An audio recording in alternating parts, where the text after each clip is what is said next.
the principal deputy spokesperson for the Department of State, Tommy Pigott, joins me now for more on this. And Tommy, first, thank you for your time. But on the topic of Venezuela, we know that there is that active pursuit of another vessel. The president has also talked about land strikes for weeks now. Is that the next step in this pressure campaign against Nicolas Maduro? Well, I won't preview actions the president may or may not take through the media.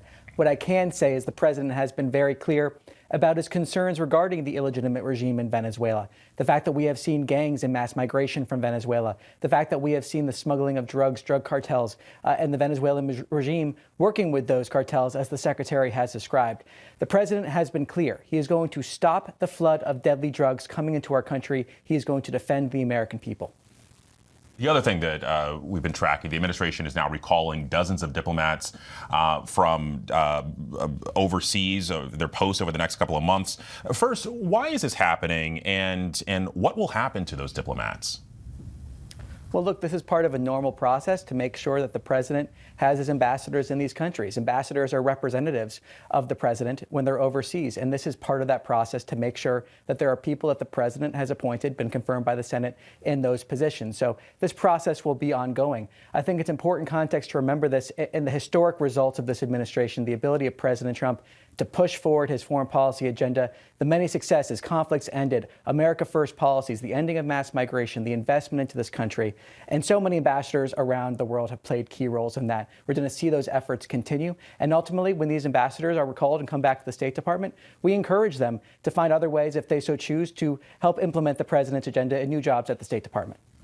Well, we've reported that most of these impacted, they serve in places like Africa. It's also impacting parts of Europe, Asia, the Middle East, and the Western Hemisphere. But I'm curious, is there concern that by removing U.S. presence and our ability to gather intelligence on the ground in some of these areas gives countries like China room to expand its footprint?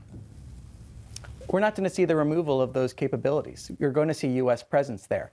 And I think this is also something that, talking about Africa, for example, we've seen many new announcements with several different African countries regarding our health memorandum of understandings, new models to work with governments to make sure they're building capacity for their health infrastructure, for example. You're seeing landmark and historic agreements across the world, and that's what happens when you put America first. So I would dispute the notion that somehow we're not seeing these policies for the American people. We are indeed, and the fact that we're seeing these health understandings being signed with many different countries, the fact that we're seeing so much investment coming into the United States, it's a testament to the ability of this president, the State Department under his leadership, in pursuing American interests and putting our country first. The last thing that I wanted to follow up with you, we got a response from the American Foreign Service Association. It slammed the recall, saying that it sends a chilling signal to career Foreign Service officers that their oaths to the Constitution take a backseat to political loyalty. What's your response to that, sir? Well, as the Secretary has made clear, the reforms that we saw at the very start of this administration were about empowering the regional bureaus. We're about empowering our posts overseas to help implement President Trump's foreign policy. That was part of those reforms, to make sure we're actually empowering people, not bureaucracy. We are seeing the results of that in so many different ways in the State Department. The ability to move at the speed of relevancy, respond to 21st century challenges in a 21st century way. We're continuing those efforts, constantly making sure, are we making America safer, stronger, and more prosperous? We've been clear from the beginning that we're going to implement the president's policies, the policies of the duly elected president of the United States, and constantly put America first. All right, Tommy Pigott, thanks for your time.